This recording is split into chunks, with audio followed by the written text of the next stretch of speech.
Hola, bienvenidos. En esta ocasión los recibo con la imagen de una traducción al español del libro La Der Logische Aufbau der Welt, la construcción lógica del mundo de Rudolf Carnap. En esta ocasión, pues esta es una traducción de la UNAM. ¿Por qué comienzo con este libro? Porque lo quiero colocar como contraste. En este libro se anuncia, aparte de ser el primer programa fenomenista realmente riguroso, en este libro se anuncia una nueva actitud del filósofo y contrasta a esa nueva actitud del filósofo con la de la antigüedad, que no es tan antigua en este caso, con la del filósofo del siglo XIX o con la que se podría derivar del idealismo alemán, el filósofo como poeta. Lo que Carnap nos va a decir en el prólogo a este libro es que la nueva actitud en filosofía es más parecida a la del científico y a la del matemático antes que a la del poeta o el artista. El filósofo no es un artista y no debe ser un artista. Los problemas que trata no se resuelven con intuiciones, sino con razonamientos. Y eso es lo que nos anuncia Carnap como el nuevo tipo de filósofo que debe de forjarse para adueñarse del futuro. El pasado, que es en donde se ubica el filósofo poeta, debe quedar ya superado y ya no hay espacio para la construcción de grandes sistemas que surjan del genio individual, sino que surgen del trabajo colectivo y en equipo. Es decir, la práctica de la filosofía se deberá parecer cada vez más a la práctica de la ciencia. Sin embargo, como para demostrarle a Carnap y a todos los que pensaban como él, que esos filósofos de la antigüedad realmente no están en la antigüedad del siglo XIX, en este caso, esos filósofos del pasado a los que se debe Carnap son los del siglo XIX, que esos filósofos no se quedaron allá, sino que vuelven por sus fueros cada que pueden. Aparece en los años 60 este libro que yo creo que todo el mundo conoce, Las palabras y las cosas, de Michel Foucault. Esta es la traducción de Elsa Cecilia Frost para la editorial Siglo XXI. Yo tengo la edición de la 19ª edición en español de 1989. Las palabras y las cosas, de Michel Foucault. En esta obra, ahí voy a resaltar 4 elementos que podemos considerar como la contribución de Foucault al campo de la historia de las ideas y de la filosofía de la ciencia, ya que podemos considerar esta obra como una obra pues, de filosofía de la ciencia. Trata del surgimiento de la biología, la lingüística y la economía, aunque la manera en cómo lo hace es una, de sus contribuciones, diré yo, fundamentales. Lo hace considerando la discontinuidad en la historia. La economía no surge del análisis de las riquezas, es un nuevo tipo de pensamiento que surge de manera discontinua, es decir, repentina. Es decir, esa es una de sus primeras contribuciones a la historiografía, la idea de la discontinuidad. ¿La discontinuidad de qué? La discontinuidad de las epistemes. ¿Qué es una episteme? Una episteme es el conocimiento inconsciente que determina los pensamientos de una época, el a priori histórico le llamará él, el suelo sobre el que se desarrollan todos los conocimientos de una cierta época histórica. Esa época histórica, sus límites son lo que determina a la episteme. Y él nos va a hablar de 2 grandes cambios en las epistemes, la episteme de la época clásica y la episteme de la época moderna, y una tercera episteme que sería la que estaría surgiendo en los 60.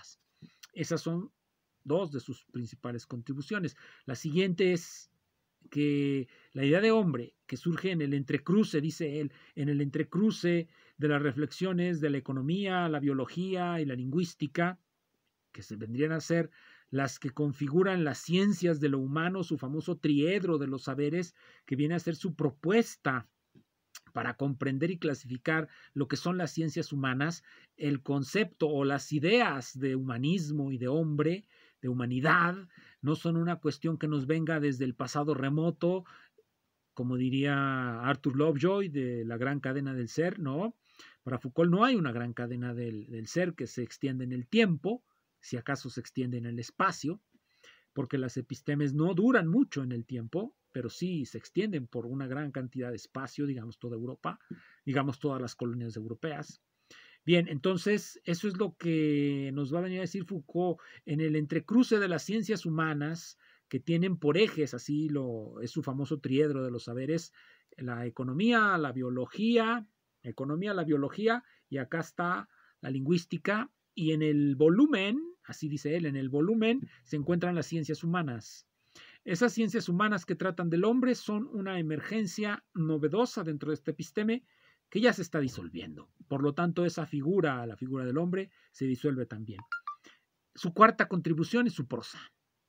La prosa de Michel Foucault es precisamente aquello que Carnap consideraría un equívoco. Es ambigua, es abigarrada, pletórica de metáforas, metonimias, sinécdoques, y eso es lo que resulta atractivo para muchos. Aquí voy a hacer una cita de un diario que se llama El Independiente, y este es un artículo que aparece, aquí puedo ver, aparece el 1 de diciembre de 2022, hace relativamente poco tiempo. Se titula Foucault o la subjetivación libre y creadora. Su autor es un filósofo zacatecano que se llama Sigifredo Esquivel Marín, autor de muchos libros, multipremiado. Veamos cuál es la opinión que él tiene sobre Foucault. Dice, ese Foucault, ensayista onírico, casi artista plástico y chamán, el que nos invita a viajar y crear nuevos horizontes de vida y de pensamiento, es el que me parece más valioso, justo ahora en tiempos de reacción nihilista y conformismo acrítico. El Foucault, ensayista onírico, casi artista y chamán, bueno, para esta persona, para este pensador, el Foucault que le interesa no es aquel que pudiera ser como la figura que describió Carnap, un filósofo que trata de manera limitada problemas y sobre los que genera cierto avance. Más bien él prefiere al onirista, al individualista, al que tiene hipótesis arriesgadas, aunque no sean muy claras. Eso es lo que esta persona, este filósofo, prefiere. Pero uno se puede preguntar, esta idea de que Foucault es un filósofo ya ahora naturalizada, Foucault como filósofo, artista, poeta, loco, lo que ustedes quieran, transgresor, toda esta idea de Foucault es también una nueva configuración en la manera en cómo percibimos el quehacer de la filosofía. La filosofía en el siglo XIX, nos decía Carnap, la practicaban, digamos, los idealistas alemanes como si fuese el resultado de una inspiración mística que debía ser colocada con metáforas poéticas. Y eso es lo que viene a ser Foucault. Foucault viene a ser, bueno, diría Carnap, viene a ser un dinosaurio que viene desde el Jurásico a hacernos la vida imposible, con su palabrería en ocasiones indescifrable. Y esta no es una opinión únicamente mía. Para muchos, dice, voy a leer también lo que dice aquí este autor, Esquivel Marín, dice así, leí a Michel Foucault siendo adolescente. Como la mayoría de compañeros de generación, quedé hechizado por su magnífica prosa, elocuencia retórica, rigor expositivo, fundamentación histórica contundente. Vean todo lo que es Foucault para estas personas. Magnífica prosa, retórica elocuente, rigor expositivo, fundamentación histórica contundente. Nos preguntamos, ¿dónde está la crítica hacia los autores que se leen? ¿En qué momento la filosofía dejó de ser una crítica? ¿En qué momento, cuando leemos a los autores, nuestros criterios de evaluación son nuestra subjetividad? Que esa es precisamente la actitud del artista, la actitud que Carnap nos dice que debemos desterrar. Si somos artistas, pues bueno, nos podemos conducir de esa manera. Si somos cualquier gente, nos podemos conducir así. Pero si somos pensadores de lo actual y de lo inactual, no nos debemos conducir, nos diría Carnap. Esa es la imagen que nos quiere transmitir este filósofo. Pues debemos conducirnos por la racionalidad y la crítica. Ser racionales y críticos al momento de evaluar a cualquier autor. No nada más quedar deslumbrados por algo que consideremos elocuencia retórica. Algo que consideremos magnífica prosa, rigor expositivo. ¿A qué le denominamos rigor expositivo y a qué le denominamos fundamentación histórica contundente? Bien, el caso es que no a todo mundo le pareció que Foucault tenía estas cualidades. Precisamente, George Steiner, en las páginas del New York Review of Books, con ocasión de la aparición en inglés se titula Las palabras y las cosas, se titula el orden de las cosas, así se titula, The Order of the Things, así es en inglés. No sé, supongo que por lo que dice en el prólogo Foucault, que la episteme es un orden. Bien, entonces lo que nos dice Steiner, voy a decir qué le pareció a Steiner. Escogí unas citas de lo que dice George Steiner. Dice así: la frase, la ley de la naturaleza está constituida por la diferencia entre las palabras y las cosas, ¿significa algo más allá de su sonido oracular? Por supuesto, él no queda convencido de su magnífica prosa. Le parece palabrería.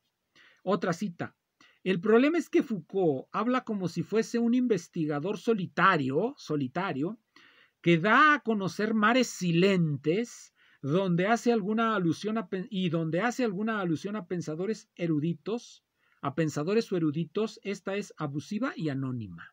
Cita mal y se da muchas ínfulas de originalidad cuando en realidad está repitiendo cosas que ya se han dicho, aunque las repite de manera espectacular, muy retóricamente, como para convencer muchachos. Eso sería la cuestión, muchachos que no son muy críticos. Sería eso lo que nos diría Steiner. Steiner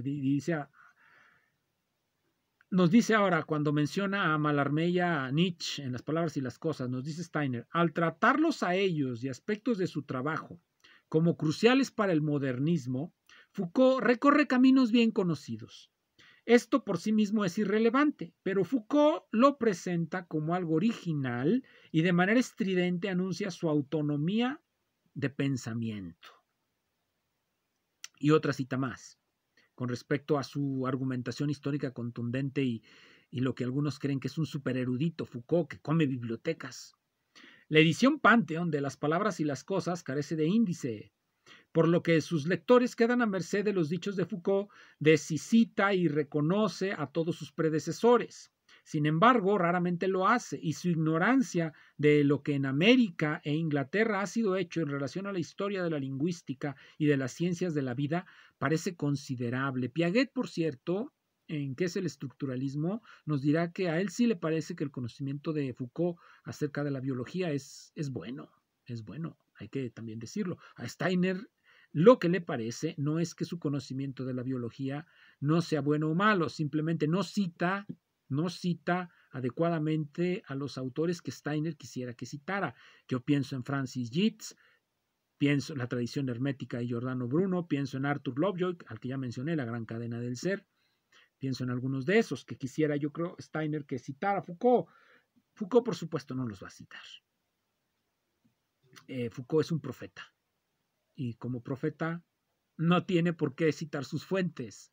En algún lugar, Borges se burla mucho de este tipo de actitudes, cuando nos dice que, bueno, Nietzsche, habla de Nietzsche en particular, Nietzsche como profeta, Borges nos dice que Nietzsche prefiere decir que la idea del eterno retorno la obtuvo de una revelación, a decir que la leyó en un manual, en el Wörterbuch de algún historiador alemán aburrido. Eso no va con un profeta, eso va con un académico de una escuela, con un maestro. Y Nietzsche y Foucault, por supuesto, no quieren ser maestros de escuela, ellos quieren ser profetas de una nueva era. Como los hegelianos de izquierdas y derechas se sentían profetas de una nueva era. El fin del cristianismo era el principio del hegelianismo y del marxismo y de todo eso. Todos ellos se quieren sentir allí, en el alba de los tiempos. Y por lo tanto son los que anuncian una nueva era. Foucault, por cierto, pues anuncia también una nueva era, el cambio de una episteme a otra. Bien, pero no esos son los únicos críticos de Foucault. Voy a citar a otros y les voy a decir cuál es la fuente. Voy a citar a uno que se me hace muy interesante. El autor se llama, aquí aquí lo tengo, G.S. Rousseau. ¿Cuál ilustración? No es sino lo que dice un hombre. El caso de Michel Foucault. El autor es G.S. Rousseau. Estudios del siglo XVIII. Esa es la revista, volumen 6, número 2, otoño del 72-73. La cita que seleccioné de Rousseau es la siguiente. Michel Foucault escribe como un poeta en prosa y quiere ser tratado como un filósofo. Añadido a esta anomalía está el hecho de que la mayoría de sus críticos lo han evaluado, como lo haré a continuación, sobre la base imparcial de la prueba científica y la demostrabilidad concreta. Él niega que pueda o deba ser juzgado sobre esa base. Hay muchos seguidores de Foucault que a lo mejor ni saben que Foucault fue quien en gran medida inauguró eso, es su a priori histórico de todos ellos. Yo no quiero ser evaluado por la ciencia o por la demostrabilidad, porque mi conocimiento es un conocimiento místico, deriva de mi individualidad, de mi inmersión en el yo, de mi rica vida interior. Eso es lo que muchos dicen, muchos quisieran decir. Sus ideas y sus conocimientos están más allá de la prueba, de la cita. Él niega que pueda o deba ser juzgado sobre esa base, por supuesto. Demostraré irrecusablemente sobre bases científicas, nos dice Rousseau, que no es sino la hipótesis, o sea, la pura especulación de un hombre que no ofrece pruebas concluyentes de su validez científica. Vamos con otro señor, este se llama George Huppert. El artículo es del 74, se titula Divinatio et Eruditio, Pensamientos sobre Foucault, aparece en History and Theory, una revista muy conocida para los seguidores de Hayden White, quien Hayden White sí tiene una alta opinión de Foucault, por cierto, Hayden White, el autor de Metahistoria. Pero Huppert, vamos a ver lo que nos dice Huppert, aquí seleccioné también una cita.